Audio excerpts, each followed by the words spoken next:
오늘은 8번 침례의 결과입니다. 자, 침례는 첫 번째 영역이 전환되는 것이다. 침례를 받음으로 영역이 옮겨지는 거예요. 지난번에 제가 서두에서 말씀드렸던 것처럼 악한 자가 침례를 너무 싫어해요. 영역을 옮기는 거기 때문에 굉장히 좀 틈을 많이 타죠. 시리아 난민들 얘기를 제가 해드렸잖아요. 그죠? 시리아의 난민들이 독일에서 그들에게 가서 가정에 초대해서 복음을 전하는 것에 대해서는 크게 문제가 되지 않았지만 그들이 침례를 받을 때는 굉장히 두려움을 가졌다는 것을 우리는 알 수가 있었어요.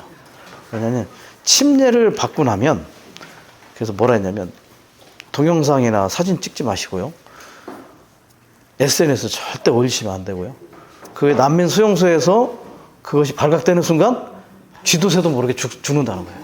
이건 진짜 그냥 믿음에 대한 부분보다도 더 분명하게 이거는 외적인 선언이잖아요. 공식적인 선포이기 때문에 이 침례가 굉장히 아주 예민하게 받아들이는 부분이라는 것을 알 수가 있죠. 죄송하지만 휴대폰은 좀 무음이나 진동으로 좀 주간주간 해주시기 바랍니다. 그리고 제가 어떤 형제의 예를 들으셨잖아요. 그날 침례를 주기로 했는데 그 소그룹에서 다음 주에 준다고 하니까 본인이 불안해가지고 오늘 못 받으면 못 받겠다. 왜냐하면 침례가 계속 생각을 사탄이 이렇게 어렵게 하기 때문에 하여튼 침례에 관한 부분은 우리가 상당히 좀 이렇게 기도를 많이 할 필요가 있습니다. 그래서 침례를 받고자 하는 사람들 위해서 기도를 많이 해야 될 필요가 있어요. 자, 홍해 바다를 건너서 이집트에서 광야로 옮겨지는 것은 세상에서 분리되는 것이다. 홍해가 이제 경계가 돼버렸죠. 그죠? 홍해를 통해서 세상과 광야가 이제 경계가 돼버려서 이미 옮겨버렸어요. 다시 돌아갈 수가 없습니다. 한번 옮기면. 이게 아담 예창조 안에서, 영역 안에서 그리스도 새창조 영역 안으로 옮겨지는 것이죠. 신약의 관점으로 본다면 어둠의 권세에서 하나님의 사랑의 아들의 왕국 안으로 옮겨지는 겁니다. 자, 이제 침례를 통해서 이것을 실제적으로 우리에게 적용을 할 수 있는 것이다. 세 번째, 신앙의 새로운 시작의 기준이 된다. 자, 아까 제가 말씀드린 것처럼 내가 이렇게 하나님을 믿었다라는 것을 공식적으로 선언해주는 신앙의 공식 선언이 되기 때문에 이때부터 사실은 어떻게 보면 신앙의 기준점이 된다고 볼 수 있겠어요. 자, 아브라함을 최초의 히브리인이라고 하죠. 히브리인이 뭡니까? 그 강을 건넌 자예요. 갈대아 우르 땅에서 이제 가나안 땅으로 옮겨온 거죠. 그래서 첫 번째로 강을 건너간 자가 바로 아브라함이었다는 것을 우리가 볼 수가 있는 것이죠. 그래서 그때부터 아브라함은 이제 한 번 부르심을 받은 이후에 계속해서 하나님의 부르심과 하나님의 그런 믿음의 생활을 했던 그런 실제를 보여주고 있죠. 고린도전서 10장에서도 이스라엘 백성들이 어떻게 구름과 바다를 통하여 침례를 받은 이후에 어떠한 생활을 했는지를 우리에게 제시를 해주고 있는 걸 볼 수 있습니다. B번, 이집트에서 유월절 패스오버를 통과하여 양고기를 먹었다 할지라도 광야로 옮겨지지 않으면 이집트 세상의 조성을 바꾸는 하늘에 속한 공급인 만나와 생수를 먹고 마실 수가 없다. 그죠? 예. 자, 가족의 수대로 양을 잡았어요. 그죠? 가족의 수에 맞춰서 양을 잡아서 피를 문 임방과 설주에 발랐어요. 그래서 죽음의 그림자를 넘어갔죠. 이건 법리적인 구속을 예표해 주는 것이다. 그리고 양을 잡아서 불로 구웠어요. 이 양은 뭐예요? 불로 구웠다는 것은 과정을 거쳤다는 것이죠.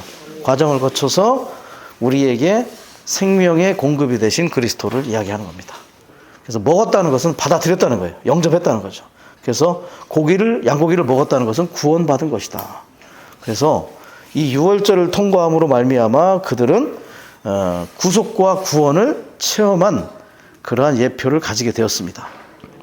그렇지만 구원을 받았지만 이집트 안에 있으면 누구의 노예? 여전히 그 땅에 지배를 받아야 되니까 파라의 노예가 될 수밖에 없어요. 그래서 반드시 홍해를 건너와야 되는 거죠. 그래야만 그 이집트 왕의 파라오의 노예 상태에서 벗어날 수가 있는 것이다. 그리고 광야로 옮겨놓은 뒤에 결과적으로 뭘 했냐면 음식이 바뀌었어요. 음식이 바뀌었어요. 애굽에서 먹던, 애굽 왕이 제공해주던 부추, 마늘, 고기 뭐 이런 것들을 더 이상 먹을 수가 없게 되었어요. 심지어 이스라엘 백성들은 원망했죠. 거기서 잘 먹었는데 우리를 줄여 죽게 하느냐 해가지고 뭐 매출하게 쏟아붓고 막 그냥 그렇게 했던 적도 있는데, 어쨌든 음식이 바뀐다. 자, 10번. 광야로 영역이 옮겨진 이후에야 비로소 하나님의 거처인 성막의 건축, 하나님의 거처인 그리스도의 몸을 건축하는 생활을 할 수가 있게 되었다. 구원을 받았을지라도 이집트에서는 하나님의 집을 건축할 수가 없다. 반드시 광야로 옮겨와야 된다. 거기에서 하나님께서 모세에게 이 성막의 식양을 보여주셨기 때문에, 그리고 그것을 건축할 수 있었고, 이집트에서 나올 때 뭘 많이 갖고 나왔어요? 그 금을 갖고 나온 이유가 성막을 건축하기 위해서. 그래서 침례를 받아야 이 건축하는 지체가 될 수 있는 겁니다, 사실은. 예, 침례의 실제 안에 들어가야. 예. 그리고 더 전진하여 광야에서 요단강으로 건너므로 좋은 땅 가나안 땅에 들어가 좋은 땅의 소산물을 산출하여 먹고 성전을 건축해야 한다. 예. 자, 이제 또 한 번의 침례를 받았죠, 그죠? 요단강의 침례를 받았습니다. 예. 이제 가나안 땅에 들어갔다는 것은 요단강의 침례를 받았다는 얘기입니다. 지난주에 말씀드린 것처럼 홍해의 침례는 외적인 것으로부터 분별됐어요. 세상, 그 다음에 뭐 파라오가 있고 파라오 군대가 있었기 때문에 세상과 세상 군대, 세상으로부터 분리가 돼버렸어요. 홍해는 분리를 시키는 그러한 상황을 했죠. 외적인 것들에서. 자, 요단강의 침례는 뭐냐? 요단강에 들어가서 어떻게 했죠? 요단강에 들어가기 전에 이쪽 돌에서 12개의 돌을 취해서 강바닥에 묻고, 강에서 다시 12개의 돌을 취해서 나온 다음에 길갈이라는 곳에 그 돌을 세웠죠. 자, 거기서 묻었다는 건 뭐냐? 광야의 38년에 그들의 육체, 그들의 자아, 그들의 타고난 것들을 다 강 속에 묻은 거예요. 딱 바다 아래에. 침례를 통과함으로 옛 본성에 속한 것들을 다 묻고, 그리고 새로운 부활의 영역 안에서 일어났다. 그리고 그들이 건너가서 첫 번째 한 일이 뭡니까? 뭐 했다겠죠? 무슨 전쟁? 어디성? 여리고성 전쟁을 한 거예요. 예. 그래서 우리의 전쟁이 뭐예요? 혈과 육의 싸움이 아니다. 에베소 6장에 얘기하잖아요. 우리의 전쟁은 피와 살에 속한, 혈과 육에 속한 우리의 타고난 본성의 전쟁이 아니라는 거예요. 교회 안의 전쟁은 서창희 자매한테 막 달라들고 막 저 자매를 처단해야 돼, 이런 전쟁을 해서는 안 된다는 거죠. 그 배후에 누가 있냐? 사탄이 있다. 누군가에게 어떤 느낌을 가졌다는 그 내 배우나 그 배우에 사탄의 교묘한 전략이 있다는 거예요. 그래서 그것이 우리의 천연적인 자아와 타고난 것들과 매치가 되면 이제 달라들고 싸우는데, 이걸 처리하지 않으면 영적 전쟁을 못한다. 영적 전쟁의 기초는 뭐냐면 합당한 몸의 인식에 있어요. 예. 생명이 자라야 되고 합당한 몸의 인식이 있는데, 그것이 뭐냐? 타고난 것들이 처리가 돼야 된다. 그들은 들어가서 전쟁을 치름으로 그 땅을 차지해야 되기 때문에 그러한 체험을 하기 시작한 거죠. 38년간 체험을 못했어요. 계속 하나님과 반대되는 생활을 했고, 하나님의 뜻을 반하고, 우상 숭배하고, 모세와 아론, 그 하나님의 대표자에게 달라들고, 그래가지고 막 수많은 사람들이 땅속에 막 그냥 묻어버리고, 그런 일도 있었고, 그런 것들이 처리되지 않고 가나안 땅에 들어가서 그 일곱 족속들과 전쟁을 할 수 없다는 거죠. 그래서 정말 이 침례가 얼마나 실제적으로 적용하면 너무나 큰 의미들이 많다는 것을 우리가 다시 한번 볼 수가 있는 것입니다. 자, 여기서 보듯이 이제 제가 정리를 해놨죠. 광야에 가서는 이제 음식이 만나와 생수, 이제 조성을 바꿔야 돼요. 조성을. 애굽, 이집트의 세상의 조성이 바뀌려면 하늘에 속한, 하늘로부터 떨어진 음식을 먹어야 되잖아요. 그죠? 반석에서 나오는 생수, 그 다음에 반석은 그리스도잖아요. 그리스도가 맞아가지고 탁 물이 나왔잖아요. 그처럼 만나 하늘에서 계속 아침마다 공급되는 그런 음식을 통해서 조성을 바꿔요. 조성. 우리가 세상에 있다가 교회 안에 들어왔을 때 음식이 계속 공급됨으로 우리 조성이 바뀌는 것. 예. 신성한 음식이 계속 공급될 때 이 세상에 속한 것들이 계속 빠져나가는. 그리고 거기에서 성막을 건축했어요. 그죠? 자, 그리고 좋은 땅에 들어가서는 이제 그 땅에 소산물들이 있어요. 그죠? 소산물들. 뭐가 있을까요? 소산물들. 생각나는 게 뭐가 있습니까? 예? 예. 밀하고 보리밖에 없던가요? 자, 젖과 꿀이, 첫 번째 젖과 꿀이 있죠. 그죠? 젖과 꿀이 먼저 있고, 또 포도나무, 무화과나무, 나무, 그죠? 젖과 꿀, 그 다음에 밀, 보리, 올리브도 있죠. 그 다음에 석류, 무화과, 포도, 각종 뭐 돌, 그 다음에 뭐 구리, 광석, 뭐, 그죠? 예. 자, 젖과 꿀은 동물의 생명과 식물의 생명의 연합이죠. 그죠? 다 동물과 식물이 연합한 하나님의 완전한 구원을 성취하는 것을 얘기하고, 밀은 육체 되시고 죽음 안에 계신 그리스도. 그 다음에 보리는 부활 안에 계신 그리스도. 그죠? 그 다음에 또 뭐가 있었죠? 올리브는 그 영을 상징해. 영 하나님. 올리브 기름이기 때문에 그 영의 기름 부음, 그 영으로 충만된 것. 성령을 상징하고, 그 다음에 이게 성령이 하는 일이 뭡니까? 사람을 존귀케 하죠. 그 다음에 무화과는 그리스도의 달콤함과 만족함. 그 다음에 석류는 생명의 충만함, 풍성함. 예. 그리고 포도는 눌러 짜져 갖고 결국 포도주를 생산해야 돼. 포도주는 기쁘게 하는 거죠. 예. 기운을 북돋고 기쁘게 하는 그리스도를 상징하죠. 뭐 다 그게 그건데, 그죠? 기운을 주나 생명이 풍성하나 다 우리 유익을 주는 거죠. 몸 안에서의 유익을 주는 그런 실제적인 음식을 이 가나안 땅에서는 하늘에서 내렸다?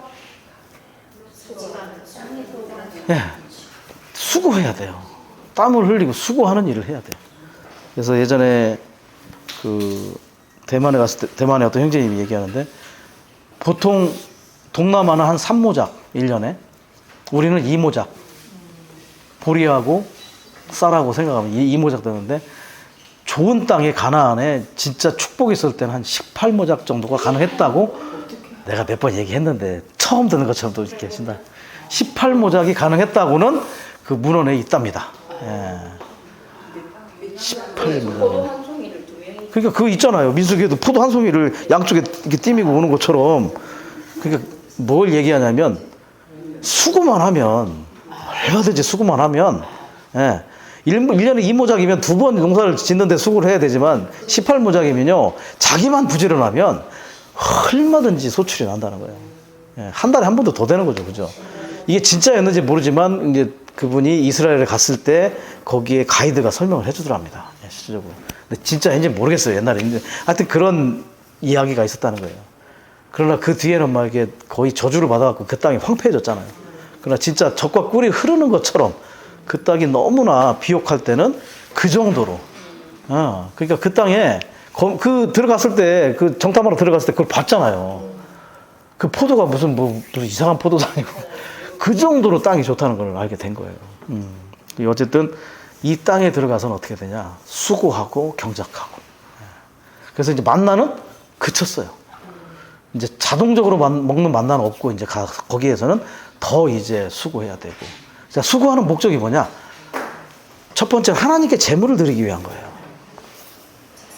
제사를 드려야 돼요. 6, 5초, 6월절, 오순절, 초막절에 1년에 3번은 반드시 예루살렘에 또 모여야 되고, 제물을 드려야 되고, 그리고 이 제물은 나도 만족시키는 거지만 다른 이들을 위해서, 잉여 산출물을 꼭 산출해야 돼요. 다른 이들을 위해서. 그래서 이 침례가 실제적으로 적용이 되면서 내 천연적인 것들이 끝나고 부활의 영역으로 들어가면 들어갈수록 음식이 바뀌기 시작하는 거예요. 여러분들 음식이 바뀌었잖아요. 처음에 교회 안에 들어왔을 때는 막 젖만 먹고, 그죠? 거의 막 그냥 젖만 먹고 그냥 막 울기만 하고 뭐 기분 나쁘면 울고 나한테 어떻게 이럴 수 있어 하면서 그렇게 했지만, 점점 그럴 수 없잖아요. 점점 단단한 음식을 먹으면서 다른 이들의 띵깡도 받아줘야 되고, 품어줘야 되고, 그리고 내가 의로운 음식, 의에 속한 음식을 먹게 되고. 베드로전서의 2장 2절에 젖과 꿀이, 아니 저기 말씀의 젖이 히브리서 5장에 가면 이제 단단한 음식으로 그걸 씹어서 이제 소화를 시켜야 돼요. 그래야만 나도 성장하고, 또 내가 먹는 음식만 있으면 됩니까? 자녀를 낳아야죠. 나서 이제 그들에게 또 이제 음식을 공급해 줘야 되잖아요. 그게 교회 생활인 거죠. 우리의 신원이 어떻게 돼요? 점점 수준이 높아져야 돼요. 주일날만 그 뭐 3분 신원하는 게 신원이 다가 아니라, 어쨌든 소그룹이든 또 지체를 만나든 목양을 하러 가든 이 경작한 것을 갖고 가는 거예요. 그를 먹여야 될 거 아닙니까? 계속 내가 수고한 거를 이제 먹기 좋게 다 이렇게 좀 다 레시피를 맞게 해가지고 그를 먹이고, 또 나도 누리고. 근데 어머니들의 제일 좋은 누림은 뭐예요? 뭐 아들 키워보시면 막 군대 갔다 온 아들이 막 밥을 막 먹고 있어요. 그럼 뭐라고 해요, 엄마가? 아이고 내 새끼 그러고 말아요. 그게 아이고 먹는 것만 봐도 나는 배가 부르다. 아, 진짜 그렇답니다, 진짜. 그게 왜냐면 그 먹는 모습이 공급이 되는 거예요. 주님의 공급이 그죠. 사마리아에 갔을 때 사실은 본인이 목이 말랐지만 본인의 목마름은 그 여인에게 얻어먹는 물이 아니라 그 여인이 목마름을 해결했을 때 이분의 갈증이 해결되는 거예요. 우리가 그런 심정으로 이제 다른 사람들을 목양할 수가 있게 되는 거죠. 신원을 할 때도 이제 어떻게 합니까? 나만 공급이 되는 게 아니라 이게 하나님께 제물이 되기도 하고 다른 이들에게도 공급이 되는 그런 신원을 할 수 있도록 신원이 점점 이제 음식이 바뀐 신원, 더 수준 높은 음식으로 이제 점점 높아지는 그런 실제를 체험하게 되는 것이다. 그래서 어디에 있냐? 침례의 실제를 체험하다 보면, 죽음과 부활 안에 끊임없이 들어가다 보면 이 성막 광야에서의 만나의 생수처럼, 또 가나안 땅에 많은 이런 소산물들처럼 조금씩 우리의 음식이 전진되고 바뀌는 체험을 하게 된다. 저는 이런 얘기도 합니다. 침례는 우리의 음식을 바꿔줍니다. 아마 오늘 침례 받고 나면 내일부터 음식이 달라질 겁니다. 밥상이 아니고요, 이 말씀 안에서 음식이 조금씩 우리가 바뀌게 될 겁니다. 예, 또 그런 얘기도 해줄 필요가 있는 것이죠. 자, 그래서 어떻게 합니까? 좋은 땅의 소산물, D번이죠. 이기는 이들의 음식이 되는 거예요. 이렇게 우리가 이 음식들로 이렇게 수고하고 경작 가서 얻은 걸로 우리가 먹고 다른 이들을 공급할 때, 거기는 성전이 있었잖아요. 좋은 땅의 성전의 기둥으로 우리가 조성이 되는 거죠. 그리고 다른 이들을 위한 여분의 소출을 얻어야 하고 수고하고 경작해야 한다. 자, 그래서 침례는 우리의 음식을 바꿔주기도 한다. 자, 적용입니다. 이제 침례는 믿음과 함께 간다. 믿음은 우리를 긍정적인 것들과 연결시키는 기능이 있죠. 자, 침례는 우리를 부정적인 것들에서 분별시키는 기능이 아주 탁월합니다. 예. 그래서 믿음과 침례의 적용은 일생에 걸친 문제이다. 침례 한번 받아다 끝나는 게 아니고, 그죠? 그 침례의 실제가 계속 적용되는 거예요. 지난번에 그 메시지가 어딘지 기억이 안 나요. 현충일이었는지 중국어 집회였는지. 그래서 우리는 매일 침례를 받는다, 이 얘기가 개요에 있었어요. 우리는 매일 침례를 받는다. 그게 물속에 맨날 들어가는 게 아니라 이 침례의 실제 안에서 죽음과 장사됨과 부활이 계속 우리 안에서 참된 체험이 되어야 된다는 것을 말해주고 있다는 것이죠. 그래서 침례는 그렇게 우리를 매일의 체험 가운데 인도해 주는 것이다. 자, 그리고 그 메시지에서 이런 내용도 있었어요. 침례는 접붙임과 같다. 그 기억나시죠? 이 얘기가 누구 얘기냐면, 제가 고대라는 사람 써놨는데, 고대. 예, 이게 이제 어떤 성경이 강해자 중에 하나예요. 신약의 강해자 중에 고대라는 사람이 있는데, 제가 찾아봐도 이 사람에 대한 문은 어떤 그 내용이 별로 없더라고요. 고대라는 사람이 있었는데 그때 양식에 나왔어요. 이 사람의 얘기가 거기에 수록이 됐는데, 이 사람의 로마서 주석에 이런 말이 있어요. 로마서 주석에 로마서 6장에 대한 얘기인데요. 자, 로마서 6장 중에 3절이 침례를 얘기합니다. 제가 보면은 이제 3절에서 5절까지 읽어드릴게요. 그리스도 예수님 안으로 침례를 받은 우리 모두가 그리스도의 죽음 안으로 침례를 받았다는 것을 여러분은 모르십니까? 4절. 그러므로 우리가 그분의 죽음 안으로 침례를 받아 그분과 함께 장사된 것은 그리스도께서 아버지의 영광을 통해 죽은 사람들 가운데서 살아나신 것 같이 우리도 또한 생명의 새로움 안에서 행하게 하기 위한 것입니다. 5절이 중요한데, 우리가 그분의 죽음과 같은 모양 안에서 그분과 연결되어 자랐다면 또한 그분의 부활과 같은 모양 안에서 그분과 연결되어 자랄 것입니다. 자란다는 건 뭐냐면 식물이 심겨졌다는 것이죠. 우리는 침례를 통해서 그러니까 뭐냐면 심겨진 것과 같다. 그래서 아까 얘기한 것처럼 로마서 6장 5절의 자람의 개념이 접붙임의 개념과 관련되는 것으로 설명을 했다는 거죠.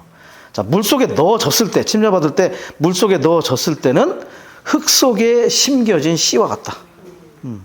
그래서 침례는 뭐냐? 침례의 물은 영적인 성장을 위한 가장 좋은 흙이다. 침례는 들어갔을 때 이건 사실 심겨지는 것이다. 만약에 흙에 심겨지는 것처럼 심겨지는 것이다. 자, 그래서 바울은 침례를 생명 안에서 성장하는 하나의 단계로 여겼다. 자, 심겨졌으면 그 안에서 자라는 거죠. 그죠? 이렇게 설명했어요. 어머니의 모태, 어머니의 태 안에 잉태된 태아가 어떻게 자라냐면 부모와 같은 모양으로 자라잖아요. 그 안에서부터요, 부모의 유전적인 형질을 가지면서 자라요. 나중에 크면 이제 엄마, 아빠 뭐 닮기도 하지만 이 속에서부터 사실은 부모의 모양과 부모의 형상으로 자라나는 것과 같다. 그러니까 우리가 물속으로 침례를 받을 때 그것은 심겨진 것이고 접붙여진 것이고 그때부터 그리스도의 죽음과 부활의 모양 안으로 자라고 있는 거예요. 우리 안에 모양이 거기서 형태가 되는 거죠. 마치 태 속에서 아기가 부모의 형태대로 자라고 있는 것처럼 우리도 동일하게 그리스도의 어떠한 형태가 이 침례를 통해서 심겨짐으로 자라기 시작한다는 거. 아, 놀랍지 않습니까? 별로 안 넣는데 어쨌든 예, 그래서 우리가 침례가 이러한 신앙의 기준점이 되는 것이고 생명의 성장의 첫 번째 시작점이 되는 것이고 이렇게 우리가 물 속에 침례 받을 때 흙 속에 잠기고 심겨지는 것처럼 똑같은 그러한 실제를 체험하게 된다. 침례를 통해서 이제 생명의 성장의 시작을 가져올 수 있다는 것이죠. 자, 믿음과 침례의 적용은 일생에 걸친 문제이다. 매일 우리가 주님을 생각할 때 믿음이 우리 안에서 우리를 그분께 연결한다는 깊은 감동이 있다. 자, 침례가 이런 효능이 있다는 것을 우리가 먼저 알아야 되겠죠. 그죠? 우리가 먼저 알지 않으면 어떻게 설명을 하겠습니까? 우리가 그걸 체험하지 않는다면. 우리가 침례가 이렇게 중요하다는 것을 물론 성경의 중심 노선은 아닙니다. 이게 어떤 격과지와 잎사귀들 안에서 실행적인 거기 때문에 이걸로 인하여 막 나누려고 하고 이럴 필요는 없지만 권해서 받아들이지 않으면 기다릴 필요는 있습니다. 억지로 할 필요는 없어요. 그렇지만 이것이 내 생활 가운데 참된 실제가 된다면 침례의 중요성을 정말 내 체험에 의거하여 설명해 줄 수 있겠죠. 그래서 침례의 효능을 믿고 의미를 제대로 알려주어야 한다. 원함을 갖도록 풍성하고 살아있는 메시지를 전해주어야 한다. 그때 그 메시지에 나온 거예요. 그때 침례 얘기할 때. 다시 한번 읽어볼게요. 침례의 효능을 믿고 의미를 제대로 알려주어야 한다. 원함을 갖도록, 어떤 원함? 침례를 받고자 하는 원함을 갖도록 풍성하고 살아있는 메시지를 전해주어야 할 필요가 있다.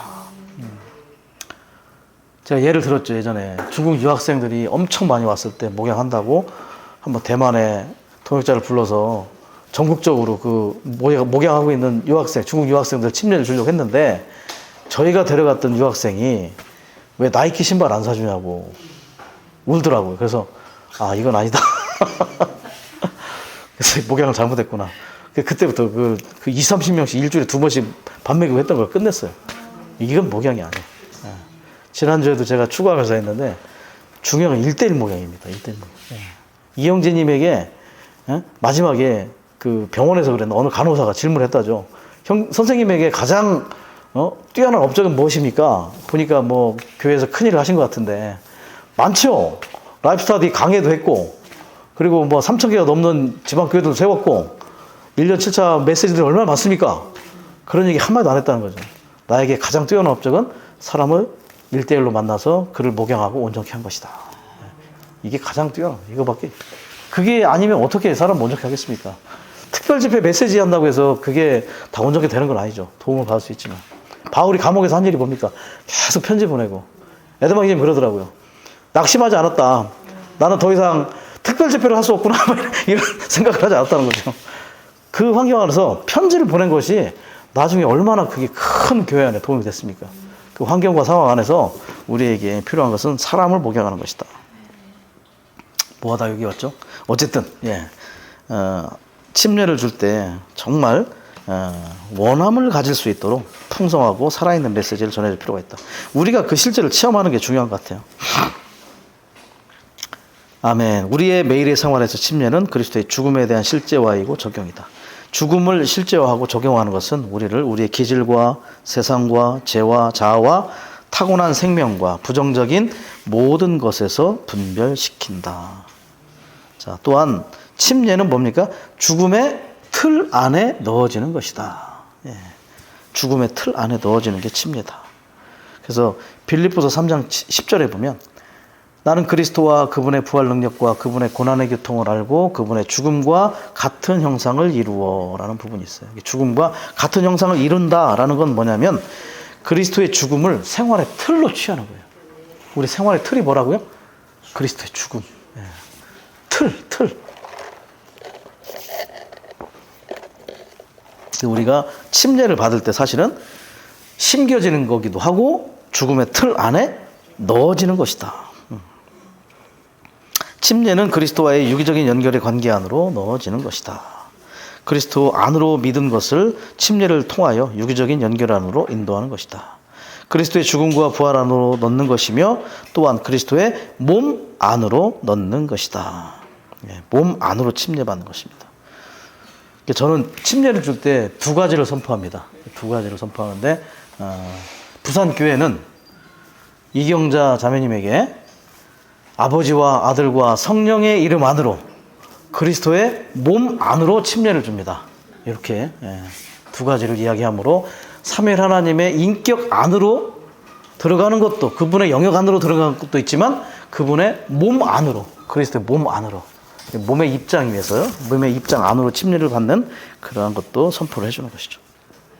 자, 그리고 2번이죠. 침례는 그리스도로 옷 입는 것이다. 옷 입는 것. 야, 참. 침례가 뭐 이렇게 많습니까? 그죠? 이게 이제 갈라디아서 3장 27절에 있는 건데요. 이것은 그리스도 안으로 침례를 받은 우리 여러분 모두 그리스도로 옷 입었기 때문입니다. 라고 하는 거예요. 28절에 가면 이제 제가 읽어드릴게요. 이제 옷 입은 다음에 유대인도 헬라인도 없고 노예도 자유인도 없고 남자와 여자도 없고 왜냐하면 여러분 모두가 그리스도 예수님 안에서 하나이기 때문입니다. 라고 이야기를 한다는 것이죠.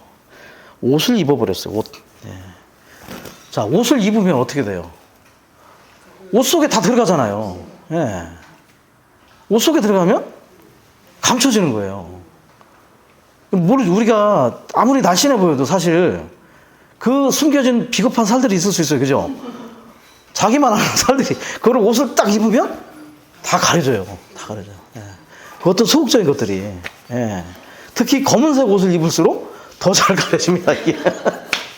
저도 검은색 옷을 많이 좋아하는 것 같아요. 편하고. 이게 뭐냐, 옷을 입음으로 옷 안에 잠기잖아요. 몸이.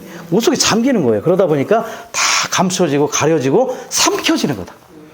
삼켜버려요, 옷이. 적극적인 의미에서 완전히 삼켜버리는 거죠. 1번에 보면 우리는 믿음과 침례로 말미암아 그리스도 안으로 들어가서 그리스도를 옷 입고 그리스도와 동일시되었다. 동일시되었다. 동일시된다는 게 뭐냐면 영어로 하면 안수하는 거예요. 안수. 안수가 영어로 핸즈온, 손을 얻는 거죠.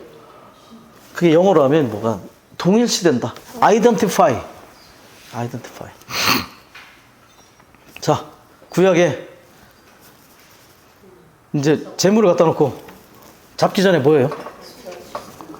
안수를 하는 겁니다. 그러면 내가 가지고 있는 죄를 이 짐승에게 동일시시키는 거예요. 그럼 그 짐승을 잡을 때 내 죄들을 가지고 이제 죽음을 맞이하는 거죠. 안수를 할 때, 그리고 신약에서 사도들이 장로를 세울 때 안수했고, 그리고 나서 뭘 했냐면 침례를 줄 때 이렇게 안수를 한 거예요. 그래서 우리는, 그리고 기독교에서 많이 하는 게 언제 안수를 많이 합니까? 병 고칠 때 막 안수해요. 병 고칠 때 이렇게 안수하고. 우리는 보니까 안수를 거의 안 해요. 그죠? 근데 언제 안수하냐면 침례 줄 때 머리에 손을 얹고 이렇게. 그랬더니 그것도 이제 어느 집회소에서는 막 이제 제가 그 얘기를 했어요. 이 침례를 줄 때 안수를 함으로 동일시하는 것이다 했는데, 제가 떠나고 나서 공개적으로 한번 누가 이렇게 했는데, 다행히 어떤 형제님이 책을 보고 그거에 대한 반박글을 올려서 이제 조용히 사라졌어요. 제가 그 책을 잠깐 읽어드릴게요. 그게 뭐냐면 제목이 성경의 중점 진리라는 책이 있어요. 이 형제님 책 중에 성경의 중점 진리, 침례의 안수에 관한 부분, 관계를 설명해 준 부분을 잠시 읽어드릴게요. 침례와 안수는 성령에 의해 한 쌍으로 연결되었다는 것을 앞에서 언급했다. 이것은 안수와 침례가 관계가 있다는 것을 보여준다. 안수는 침례에 근거해야 하고 침례 후에는 안수가 있어야 한다. 침례는 부정적인 적용 면에서는 사람을 자아와 세상에서 벗어나게 하고, 긍정적인 적용 면에서는 그들을 그리스도 안으로 들어가게 한다. 안수는 침례를 통해 자아와 세상에서 벗어나서 그리스도 안으로 들어간 사람들을 그리스도의 몸 안으로 들어가게 한다. 그러므로 침례는 개인적인 구원을 강조하지만 안수는 그리스도의 몸의 건축을 강조한다. 우리에게 안수는 없고 오직 침례만 있다면 개인적인 구원에만 주의를 기울일 뿐 그리스도의 몸은 소홀히 할 것이다. 그러나 하나님은 그리스도의 몸을 건축하시기 위해 개인들을 구원하신다. 하나님은 빌립이 사마리아에 믿는 이들을 그리스도 안으로 침례 주도록 인도하셨고, 그런 다음 그리스도의 몸을 대표하는 베드로와 요한을 보내셔서 그들에게 안수하고 그들을 그리스도의 몸 안으로 받아들이도록 하셨다. 하나님께서 사람들을 구원하시는 목적은 그들을 그리스도의 몸이 되게 하시려는 것이다. 이것은 집을 건축하기 위해 많은 돌을 구입하는 어떤 사람과 유사하다. 집을 짓지 않는다면 돌을 구입한 것은 아무런 의미가 없다. 그 돌들이 유용하게 되려면 반드시 집으로 건축되어야 한다. 그러므로 우리는 믿고 그리스도 안으로 침례받도록 사람들을 인도할 뿐 아니라 그들에게 안수함으로 그들을 그리스도의 몸 안으로 받아들여야 한다. 우리는 많은 사람이 구원을 받을 뿐 아니라 그리스도의 몸으로 이끌리기를 바란다. 그럴 때 각 사람이 모두 함께 조화를 이루고 서로 공급하며 단체적으로 기능을 발휘할 수 있다. 우리는 반드시 많은 사람을 구원받게 하는 것에 주의를 기울여야 하며, 또한 그리스도의 몸을 건축하는 것도 주의를 기울여야 한다. 우리는 반드시 개인적인 구원을 강조할 뿐만 아니라 몸의 봉사 또한 강조해야 한다. 이뿐 아니라 사람들을 인도하여 구원받게 할 때 우리는 반드시 그리스도의 몸을 건축하는 목표를 가져야 한다. 우리가 개인적으로 구원받는 것은 몸의 봉사를 위한 것이다. 그러므로 우리는 침례와 안수에 동일하게 주의를 기울여야 한다. 우리는 침례는 안수를 위한 것이며 안수는 침례를 완성한다는 것을 반드시 보아야 한다. 요거 제가 나중에 이미지를 올려드리도록 하겠습니다. 그래서 손을 얹는 것이 그냥 뭐 아무 의미 없이 하는 게 아니에요. 그냥 이 머리가 뭐 말라 남았나를 보는 게 아니라 이 머리에 손을 얹음으로 말미암아 동일시다. 몸을 대표해서 하는 거예요. 그래서 그 책에 보면요, 제가 옛날에 이 책을 이제 목회자 세미나 할 때 이제 그거를 이렇게 했던 거라는 기억이 나는데, 그날 침례를 주고 안수를 하는 형제는 특별히 아무렇게나 하지 말고 몸가짐을 잘 하고, 아침에 뭐 만약에 뭐 술을 잔뜩 먹고 막 담배 피다가 와서 그거 하면 그게 합당하겠습니까? 그런 걸 조심하라는 거죠. 왜냐하면 이게 아이덴티파이 하는 거기 때문에 동일시하는 거잖아요. 이걸 주의하라는 얘기예요.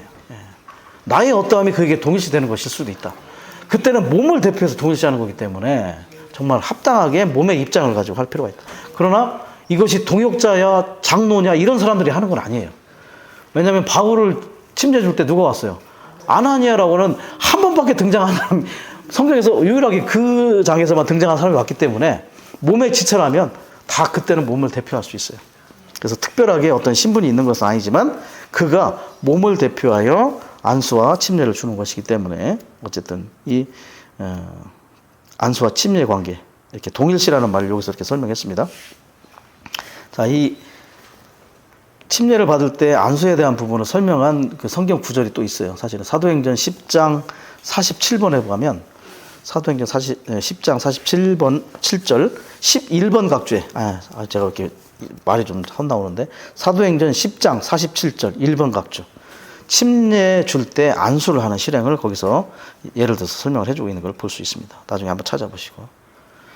자, 2번 합당하고 참되며 살아있는 방식으로 실행된 침례는 믿는 이들을 신성한 이름인 삼위 하나님의 이름 안으로 넣을 뿐 아니라 살아있는 인격이신 그리스도 안으로, 효능 있는 죽음인 그리스도의 부활 안으로, 살아있는 육이체인 그리스도의 몸 안으로 넣는다. 예. 의미가 참 아주 포괄적이죠. 뭐 죽음 안으로 들어가고 부활 안으로 들어가는 것뿐만 아니라, 뭐 세상에서 분리시키는 것뿐만 아니라, 타고난 것들을 뭐 물속에 장사시키는 것, 이 정도뿐이 아니라 정말 그리스도 삼일 하나님의 인격 안으로, 그리고 그리스도의 몸 안으로 넣는 일을 하는 것이다. 이것은 믿는 이들이 그리스도뿐 아니라 그분의 몸과 유기적으로 연결되도록 하기 위한 것이다. 더욱이 믿는 이들은 침례로 말미암아 옛 상태에서 나와 새로운 상태 안으로 들어가 그들의 옛 생명이 끝나고 그리스도의 새로운 생명으로 발아된다. 그 목적은 그들이 삼일 하나님의 요소로 말미암아 유기체인 그리스도의 몸 안으로 살기 위한 것이다.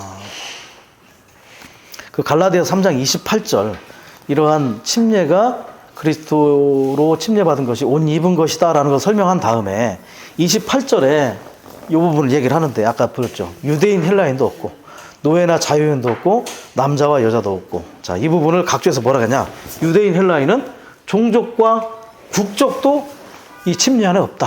침례를 받음으로 이것도 삼켜지고, 그 다음에 노예와 자유인과 같은 사회적 신분의 차이도 다 삼켜지는 것이고, 그 다음에 세 번째, 남자와 여자를 구분하는 성별의 차이도 이 침례의 옷 안에 다 감춰지고 삼켜지기 때문에 침례를 통해서 뭐가 되냐, 한 세 사람의 실제 그리스도의 몸으로 우리가 이렇게 하나로 연결된다는 것을 말해주고 있는 것이죠. 그것도 이제 5번 각주에 잘 나와 있어요. 결국은 이렇게 우리는 그리스도 안으로 잠김으로 한 세 사람의 실제가 될 수 있다는 것을 보여주는 것이죠. 자, 그리고 이제 침례의 종류, 참고사항인데, 침례의 종류. 자, 물침례와 성령 침례를 주로 얘기했어요. 그죠? 성령 침례는 내재적인 것. 우리가 구원받을 때 성령이, 그 영이 우리 안에 들어올 때 성령 침례를 받죠. 그것을 외적으로 확정시켜주는 것이 물침례라고 했어요.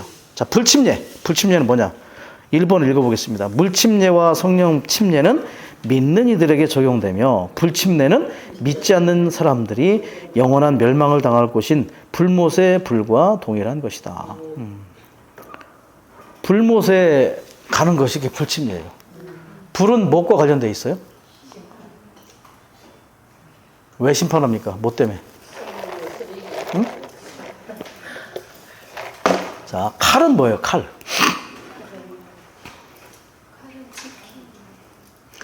자, 아담과 하와가 범죄한 이후에 지켰어요.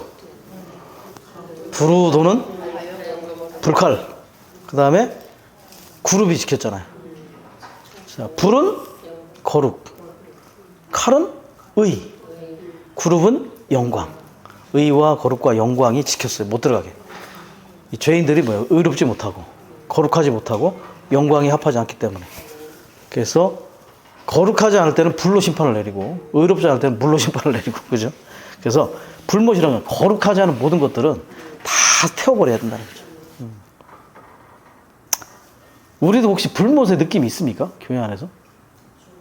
어떤 때 불못의 느낌을 우리가 체험할 수 있죠? 불못의 어떤, 참 불못이네.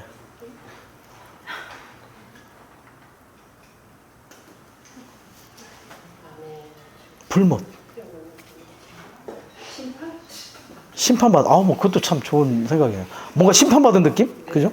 그럴 수도 있죠. 불이라는 것은 어떻습니까? 불이 있으면 어때요? 뜨겁다. 뜨겁다. 그것도 있지, 뜨겁다. 그래서 제가, 우리 누나가 예전에, 우리 누나가 초등학교 애들 유치부 들어가갖고 한국 교사를 하는데, 너희들 나중에 불못 가면 어떻게 하는 줄 알아? 그러면서, 지금 불못이 여기에도 있어. 그래서 나중에 커서 뭐 나이트 같은 데 가보면 막 불이 반짝반짝하면서 막 춤을 추는데, 핫뜨거 하면서 이렇게 얘기하면. 그리고 너희들 잘못하면 하나님이 여름에 사진 찍는다? 언제였대? 번개 칠 때 반짝반짝 사진 찍는 거야, 너한테. 말해서. 어쨌든, 불못의 느낌이 뭐냐? 불이 가까이 있으면요, 건조해요. 다 마르게 해요. 우리가 마른 느낌, 메마른 느낌. 뭔가 건조해. 누림도 없고, 뭔가 적셔짐도 없고, 그냥 메마르고 건조한 느낌이 있을 때 그게 사실은 불맛을 좀 맛보는 거예요. 사실 우리가 건조한 특징이 뭐예요? 건조하면 어때요? 봄에 건조하면 불이 잘 나요. 건조하면 뭐 건드리면 그냥 불나버립니다. 그 건조한 사람 건들잖아요? 그냥 막 활화산입니다. 막 이 화가 여기까지 치밀어가지고 건조하면 이렇게 불이 잘 나요. 그래서 어떻게 해야 돼요? 거기다가 자꾸 막 뿌려야 돼. 물을 뿌려줘야 돼. 안 타게. 자꾸 공급해줘야 돼. 생수를. 가서 더 화를 돋구지 마시고 가서 자꾸 이제 공급할 수 있도록. 그래서 건조하지 않아야 돼요. 그 또 하나 생각나는 게 왕국의 바깥쪽에 가면 바깥 어두운 곳에 슬피 울며 이를 갈미 있다는 거예요. 슬피 울며. 거기가 어딘지를 또 연구한 사람이 있어요. 거기가 도대체 왕국의 어디쯤일까? 예. 어디가 사실은 슬피 울며 바깥 어두운 곳이고. 그랬더니 이 형제님이 뭐라고 하신 줄 알아요? 아이고, 당신이 지금 빛 가운데 없으면 지금 거기야. 지금 빛이 없고 계시도 없고, 예. 빛이 없을 때 있잖아요. 어둠 가운데 있을 때. 거기 어딘지 찾으려고 하지 말고 당신이 지금 빛 가운데 있지 않으면 거기가 지금 바깥 어두운 곳이다. 우리도 교회 생활 가운데 이런 것들이 이렇게 적용될 때가 있다는 거죠. 사실은. 그래서 우리는 참 이런 방면에서 더 계속해서 심리적인 또 내적인 것에서 구원받을 필요가 있겠죠. 자, 주님을 믿는다면 주님께서 그들을 성령 안에 침례 주시어 영원한 생명을 얻게 하시지만 그렇지 않는다면 주님께서 그들을 불 속에 침례 주시어 즉 그들을 불못에 넣으시어 영원한 형벌을 받게 될 것이다. 그 침례는 다 받네요. 그죠? 어떤 침례를 받느냐가 중요하네. 그죠? 우리는 물침례와 성령 침례와 물침례를 받아야 되는데 우리는 더 이상 불침례를 받지 않아요. 가끔 불맛을 본다는 거죠. 가끔 건조할 때 불맛을 보지만 그럴 때마다 우리는 계속해서 물과 성령을 계속 체험할 수 있게 되는 거고, 그럼 믿지 않는 이들은 이런 불침례 안에 들어간다는 거예요. 주님께서 베푸실 불침례는 크고 흰 보좌에서의 심판에 따른 것으로서 천국 왕국을 종결지을 것이다. 천년왕국 끝에 일어날 일이죠. 불못에 다 들어가는 거죠. 심판. 자, 이쯤에서 그러면 심판의 종류 한번 누가 설명해 줄 분?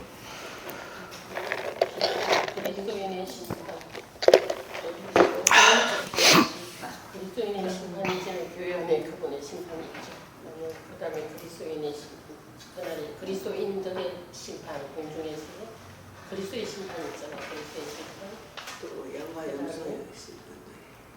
그리스도의 심판은 이제 보상의 영접과 온전한 회복이고, 그다음에 마지막에 백보자 심판 있잖아요. 그렇지 않는 이득 다 물러내서 이제 하나님 심판은 그들의 선한 행위에 따라 심판하시는. 아멘. 아멘. 예. 그래서 자, 이제 나오기는 다 나오긴 했어요. 그래서 아마 사탄의 배역쯤 가가지고 아마 제가 그거를 한번 했을 것 같긴 한데요. 잘 모르겠고 어디 있는지 잘 모르겠고. 자, 그래서 이제 요거를 아마 사탄의 배역에 했을 때 한번 했을 거예요. 몇 가지를 이제 딱 구분을 해서 이렇게 좀 하면 좋겠어요. 나오긴 다 나왔어요. 그걸 갖고 이제 딱 체계를 잡아서 첫 번째 대상 그리스도인의 심판, 이방인의 심판. 그리스도인의 심판이 있고 이방인의 심판이 있어요. 구분이 돼야 될 거 아닙니까? 아무나 갖다 놓고 다 그냥 한 번에 그냥 몰아넣을 수는 없잖아요. 다 그래서 구분을 시켜요. 그리스도의 심판 때, 이방인의 심판. 그래서 그리스도의 심판 때가 따로 있어요. 예.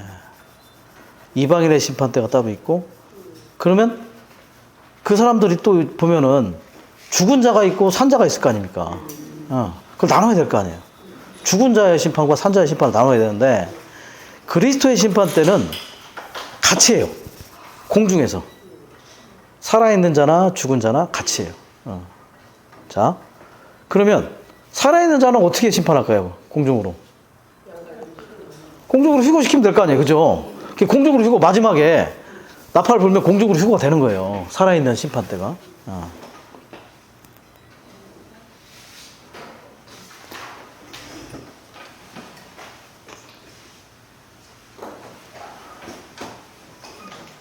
그리고 자, 살아있는 자들은 그대로 이제 살아서 공중으로 가면 되고, 죽은 자들은 어떨까요? 죽은 자들. 응? 죽은 자도 올라가면 돼요? 그대로 올리면 돼요? 뭐 시체를 그냥 올리면 되니까. 음부에서 부활시켜야죠. 부활. 몸이 있어야 돼요. 심판은 몸이 있어야 되니까. 죽은 자들은 부활하여 공중으로 올라갑니다. 예, 차이가 있는 거죠. 예, 살아있는 자들은 그대로 올리면 되고, 죽은 자들은 부활해서 공중으로 올라가는 거예요. 예. 그래서 그리스도의 심판 때는 한 심판 때에서 다 한다. 주님이 오셨을 때. 그리고 이방인의 심판 때는 두 가지로 나눈다. 산자의 심판, 그게 양과 염소의 심판이에요. 양과 염소의 심판은 천년왕국 때 이제 그 이방인들이 믿는 이들과 유대인들을 어떻게 했는지, 그리고 이게 영원한 복음이에요. 천사들이 전하는 영원한 복음이라고 했어요. 그 3년 반 동안. 그걸 받아들이면 양으로 분류돼서, 그리고 우리 그리스도인들이나 이제 남아있는 그리스도인들이나 유대인들에게 뭐 이렇게 물 한 잔이라도 줬다. 뭐 그들은 이제 그걸 받아들여져서 양으로 분류가 되는 거예요. 근데 그것도 아니다. 염소로 분류돼서, 염소는 그대로 불못으로 지켜가는 거예요. 거기서 염소는 그대로 불못으로 가고, 양은 어디로 갑니까? 천년왕국에서 백성으로 가요. 열국 백성들로 가는 거예요. 근데 그들은 영원한 생명은 없어요. 잎사귀들, 그리스도의 잎사귀, 그리스도 생명나무의 잎이라고 하죠. 생명나무 잎으로 그 개혁성의 소성함을 입는다. 치료함을 받는다. 그리스도의 외적인 행위, 외적인 어떠함으로 가르침과 공덕을 통해서 이렇게 소성함과 치료를 받는다. 그 얘기를 했고. 자, 그렇게 해서 이제 살아있는 이방인들은 양과 염소의 심판, 죽은 이방인들은 천년왕국 끝에 여기서 말하는 백보자, 흰보자의 심판, 백보자의 심판으로 죽은 자들을 어떻게 부활시켜가지고 이제 음부에 고통받는 구역에 있는 그 죽은 자들을 다 부활시켜갖고 이 백보자의 심판 앞에 딱 놓는 거예요. 거기서 이제 분류가 없죠. 이제 그냥 들어가야 되는데 그래도 심판을 하고, 왜냐면 법의 근거가 있으니까 그들을 거기에 이제 불못으로 보내는 거죠. 나중에 이제 만나게 되는 거예요. 이제 아까 염소도 이제 거기 들어가 있었고, 이들이 이제 나중에 거기에 합류하게 되는 거고. 그래서 그리스도인의 심판과 이방인의 심판이 이렇게 나눠진다. 이해되셨죠? 그리고 오늘 우리에게도 심판이 있죠. 베드로전서 4장 7절에 하나님의 집에서부터의 심판이라고. 집에서부터. 계속 우리는 매일매일 심판받아요. 심판 받으셨어요? 심판 어디서 받습니까? 존재 안에서? 예, 뭐 틀리진 않아요. 존재 안에서 받습니다. 자, 심판을 받으려면 근거가 있어야 되잖아요. 어떤 그 법의 근거가 있어야 되잖아요. 그래서 어디에 있냐면 지성소 안에, 우리 영 안에 지성소에 뭐가 있냐면 언약궤 안에, 예, 법궤 안에 뭐가 있냐면 그 두 돌판이 있잖아요. 십계명의 두 돌판. 지성소 안에 있다 있거든요. 우리 안에 사실은 언약의 두 돌판이 빛을 비춰요. 계속 비추는 거예요. 그거는 성소에 있는 등대의 불보다 훨씬 밝다. 지성소 안에 자꾸 영 안에 못 들어가는 이유는 이 등대의 빛 가운데 언약 뭐죠? 그 언약의 두 돌판의 빛에 우리가 심판을 안 받은 거예요, 사실은. 거기에 문제가 생기면 어떻게 해요? 양심에 문제가 생기잖아요. 그래서 주님이 얘기해요. 너 이거 돌이켜야 되지 않니? 너 그 자매한테 너 너무 심하게 한 거 아니야? 너 그리고 하나님한테 거짓말 했잖아. 뭐 아침에 뭐 그런다고 뭐 안 했잖아. 그럼 어떻게? 그 돌이키는 거야. 주님, 보혈로 덮어주십시오. 그 자매님 전화, 자매님 미안해요. 내가 뭐 보니까 너무 그래서 다 해결하고. 그 영 안에 들어가는, 영 안에 들어가는 게 쉬운 일은 아니. 그래서 그냥 우리는 쉽게 들어간다고 생각하지만, 생각해서 돌이키면 들어간다는데, 거기서 자백할 게 있으면 자백을 해야 됩니다. 이영진 그랬잖아요. 아무리 주의 이름을 불러도 안 들어가질 때가 있다. 수천 번을 불러도 안 들어가질 때가 있다. 그럼 뭔가 거기서 해결할 게 있다는 겁니다. 예. 그 양심의 문제. 이 두 돌판의 비침 안에서 해결할 거 해결하고, 그래야만 양심이 처리가 되고, 빛이 임하고, 기름 바름이 있고, 또 보혈로 적용하고, 계속 이 순환된다는 순환. 우리가 그런 심판을 매일 받고 있어요. 그 심판을 매일 통과하면 나중에 그 심판은 쉬운 거예요. 왜냐하면 이 시험을 매일 어디가 통과했으니까. 그런 자들이 사실은 공중의 심판이 오기 전에, 대환란 전에 보좌로 가는 거예요, 먼저. 이런 심판을 통과한 사람들이 먼저 대환란 전에 보좌 앞으로 이기는 자로 올라가서 이 공중의 심판대가 배설될 때는 같이 주님과 같이 내려오는 거예요. 이렇게 거기로 위에서 내려오게 돼. 우리가 밑에서 부활해서 올라가는 게 아니라. 그때 이미 우리가 선택을 받은 이후에. 그래서 매일매일 우리는 심판을 받을 필요가 있다. 여기까지 얘기할 필요가 없는데 어쨌든 뭘 얘기하냐, 불침례가 그런 걸 얘기한다. 너무 많이 갔습니다. 성경 안에서의 물의 의미. 자, 물 두 가지가 있다는 거예요. 소극적인 의미와 적극적인 의미가 있는데, 소극적인 의미는 죽음. 물은 죽음을 의미한다. 노아의 홍수, 홍해에 수장시키는 것, 요단강에 다 잠기는 것, 뭐 이런 것들, 그죠? 이거는 소극적인 의미. 침례는 이 물의 소극적인 의미 안에 적용되는 거예요. 적극적인 의미는 뭡니까? 생명수, 생명수의 강의 흐름, 마시잖아요. 물은 이렇게 소극적인 의미가 있고 적극적인 의미가 있다. 그래서 진리는 항상 양면이 있다는 거죠. 부정적인 것도 있지만 긍정적인 측면도 있다. 그래서 우리는 이런 성경을 해석하는 원칙을 잘 적용할 필요가 있습니다. 침례 주는 사람, 누가 침례 주냐? 주님의 제자들. 몸의 지체인 아나니아가 사울에게 침례를 준 것처럼 주님의 제자들이면 침례를 줄 수 있다. 침례를 주는 권위, 복음을 전할 권위가 있는 자. 예. 대부분은 이제 형제님들이 침례를 줍니다. 그리고 뭐 사도 바울이 직접 침례를 주고 그러진 않아요. 왜 그럴까요? 랑켄가스 형님 직접 침례를 주겠습니까? 아니면 위트리스 형님 직접 침례를 줬을까요? 뭐 처음에는 줬겠죠. 예. 이럴 수 있어요. 나 랑켄가스한테 침례 받았잖아. 이게 무슨 뭐가 될까 봐. 예. 그것도 사실은 사람의 어떠한 것이 따를 수 있기 때문에. 그래서 침례가 어쨌든 뭐 교회 안에 형제님들이 주로 줄 수 있고, 소그룹의 형제님들이 또 줄 수 있잖아요, 그죠? 어떤 때는 내가 주기도 하고. 근데 만약에 우크라이나에 어느 교회 형제들이 다 전쟁터에 나갔어요. 어느 자매를 하나 얻었는데 침례를 줘야 되는데, 그러면 그분들 휴가 나올 때까지 기다려야 됩니까? 그럴 때는 자매들이 줄 수도 있겠죠, 그죠? 왜? 그게 뭐 어떤 법칙이 아니니까, 그죠? 그래서 어쨌든 우리가 복음을 전할 권위가 있다면 침례를 주는 권한이 있다. 그런 안수를 해야 되기 때문에 자신의 존재에 대한 어떤 가짐을 잘 할 필요가 있겠죠. 죄에 문제가 있다면 처리하고, 왜냐하면 동일시의 문제이기 때문에 몸을 대표해서 주는 침례라는 것을 반드시 알아야 될 필요가 있다. 언제? 즉시 구원을 받고 복음을 받아들인 즉시. 그러나 아까 뭐라 했습니까? 침례의 효능을 믿고 제대로 알도록 원함을 가질 수 있도록 해줘야 되기 때문에 정말 우리는 침례를 줄 때 정말 좀 분명하게 얘기해 줄 필요도 있는 것 같아요. 어느 메시지에서는 즉시 주라고 했지만 이 형제님이 어떤 메시지는 너무 성급히 주지는 마라. 아무 의미도 모른 채 또 받아서 또 되는 것도 있을 수 있기 때문에 어쨌든 구원을 받았고 침례를 줄 수 있는 분위기와 어떤 상황이 허락된다면 그 즉시 주는 것이 좋고, 그러나 상황에 맞게 해라. 그러나 그가 반대한다, 스스로 반대한다면 그 서두를 필요는 없어요. 그것이 그도 하여금 또 이렇게 분리되는 그러한 어떤 상황이 될 수도 있기 때문에.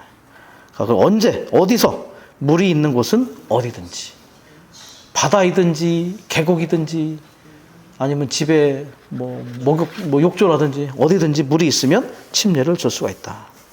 그리고 한 가지 더, 고린도전서 15장 29절 제가 여기다 써놨었는데요. 죽은 사람들을 위한 침례를 할 때가 있었어요. 죽은 사람들을 대신해서 침례를 받았던 적이 있었다는 얘기예요. 죽은 사람들을 대신해서 침례를 받았는데 이게 실제적으로 뭐 적용이 될까요? 죽은 사람들을 위해서 침례를 줬어요. 친정 아버지가 돌아가시기 전에 믿고 죽었는데 침례를 못 받고 돌아가셨네? 내가 어느 날 친정 아버지를 대신해서 침례를 받았다. 말이 안 되죠. 근데 이거를 초대교회 교회들 가운데 실행했던 데가 있었다는 얘기예요. 공식적인 건 아니죠. 개별적인 믿는 이들이 행했던 것으로 주님을 믿었으나 죽기 전에 침례를 받지 못한 사람들, 즉 그들이 관심했던 죽은 사람들을 향한 개인적인 실행이었을 것이다. 왜냐하면 침례를 받고 물속에 들어갔다가 나올 때 뭐 죽음과 부활 안으로 들어간 거기 때문에 부활을 체험하라고. 근데 이거는 이제 약간 그냥 개인적인 실행이었고, 왜 그렇게 했을까요?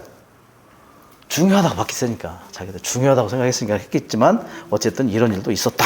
이것은 우리가 그냥 알기를 바랍니다. 어쨌든 우리가 이 침례에 관해서 좀 더 실행적으로 또 면밀히 그리고 참되게 알고 또 침례를 받고 주는 일에 있어서 우리가 더욱더 아주 진심이고 또 실제적인 방면에서 주님과 또 그분의 몸 안에 들어가는 그런 체험을 할 수 있도록 더욱더 침례에 대해서 우리가 실제적이고 분명해지기를 원합니다. 아멘. 주님을 찬양합니다. 아멘.